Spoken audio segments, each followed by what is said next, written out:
Dalam lingkup ruang perencanaan wilayah dan kota, teman-teman mungkin sering sekali mendengar apa itu kata perencanaan dan apa itu prosesnya. Jadi teman-teman, dalam perencanaan itu kita memikirkan masa depan secara terarah. Tujuannya untuk mencapai apa yang kita inginkan dan kita menyusun langkah-langkahnya untuk cara mencapainya. Dalam perencanaan wilayah dan kota, biasanya dalam prosesnya itu yang pertama ada identifikasi masalah, yang kedua pengumpulan data, yang ketiga menyusun analisis strukturnya, yang keempat itu kita mengimplementasikannya. Setelah diimplementasikan, kita melakukan evaluasi dari apa yang sudah kita lakukan.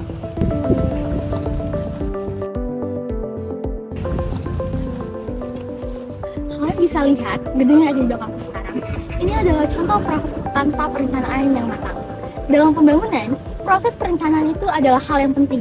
Karena dalam pembangunan, itu nggak boleh yang namanya asal-asalan. Biar tidak terjadi hal yang seperti ini, gedungnya mangkrak. Dalam pembangunan itu, kita harus tahu apa yang dibutuhin masyarakat, bagaimana dampak terhadap lingkungan, dan juga bagaimana kita untuk mengatur anggarannya. Karena kalau tidak, kita bisa lihat gedungnya di belakang ini. Gedungnya itu bisa mangkrak dan bakal bikin masalah yang baru.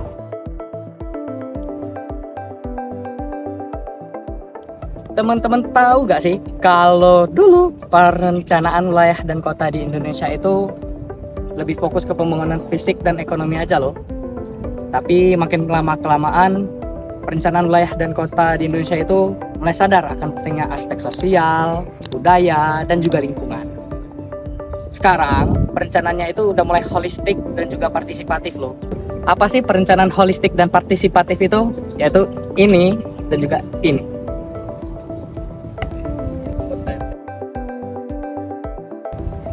Di dunia perencanaan, seorang perencana harus memiliki etika profesi, memahami peraturan tata ruang yang baik, dan juga mampu menganalisis data spasial. Yang gak kalah penting, mampu berkomunikasi dengan baik. Om Lembong dan Pak Ridwan Kamil, beliau berdua merupakan salah satu contoh lulusan PWK. Yang artinya, PWK ini bisa bersaing kuat di dunia pemerintahan, seperti Kementerian PU, Bapepda, Bapepnas, Kementerian PUPR, dan masih banyak yang lainnya.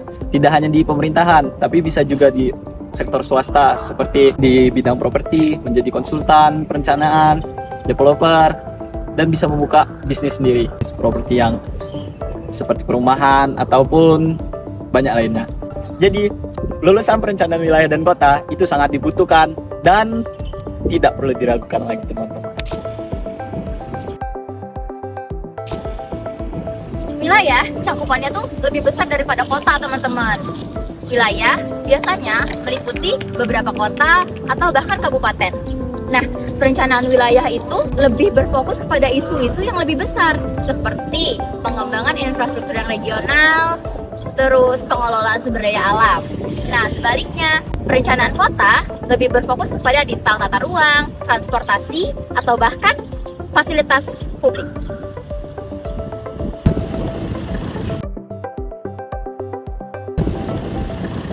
Substansi kajian wilayah itu biasanya berupa potensi dan masalah di suatu wilayah. Contohnya itu seperti kemiskinan, pengangguran, atau kerusakan lingkungan. Nah, contoh produk perencanaannya itu bisa berupa RT/RW dan RPJMD. Nah, kalau kota, kajiannya itu lebih detail. Contohnya seperti tata ruang, transportasi, dan juga layanan publik.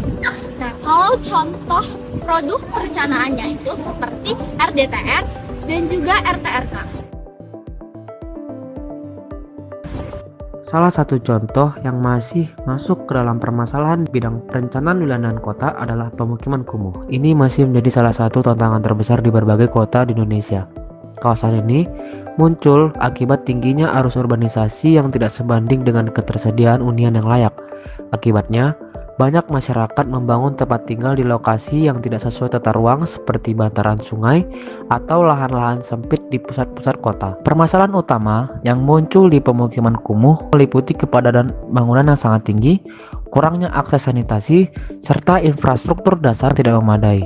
Kondisi ini membuat kawasan rentan mengalami genangan air, penyebaran penyakit, hingga resiko kebakaran. Untuk mengatasi masalah ini, Perencanaan wilayah dan kota mendorong beberapa upaya seperti penataan ulang pemukiman, pembangunan infrastruktur dasar, hingga pendekatan partisipatif yang melibatkan warga secara langsung. Tujuannya adalah menciptakan lingkungan hunian yang lebih sehat, aman, dan berkelanjutan. Contoh permasalahan yang kedua adalah pencemaran air. Ini terjadi ketika kualitas air menurun akibat masuknya limbah berbahaya. Di banyak kota di Indonesia, sungai dan saluran air sering tercemar oleh berbagai jenis limbah.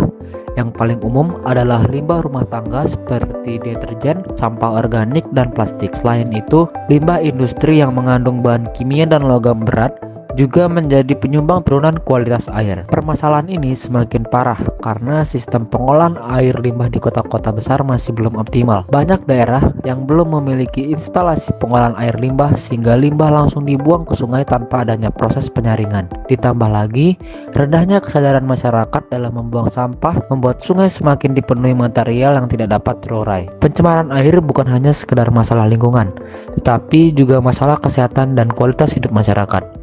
Dengan perencanaan yang tepat, permasalahan ini dapat dikurangi agar kota menjadi lebih bersih dan berkelanjutan. Nah, dari penjelasan teman-teman kita barusan, kita jadi lebih paham bahwasanya perencanaan itu penting banget. Kenapa penting? Karena perencanaan ada untuk menciptakan wilayah dan kota yang lebih baik lagi. Kedepannya, kita harus lebih belajar tentang teknologi, partisipasi masyarakat, bahkan isu-isu global seperti perubahan iklim, kemiskinan, kesetaraan gender, sampai pembangunan berkelanjutan. Intinya, kita sebagai planners harus menjadi planners yang adaptif, kreatif, dan mementingkan kepentingan masyarakat.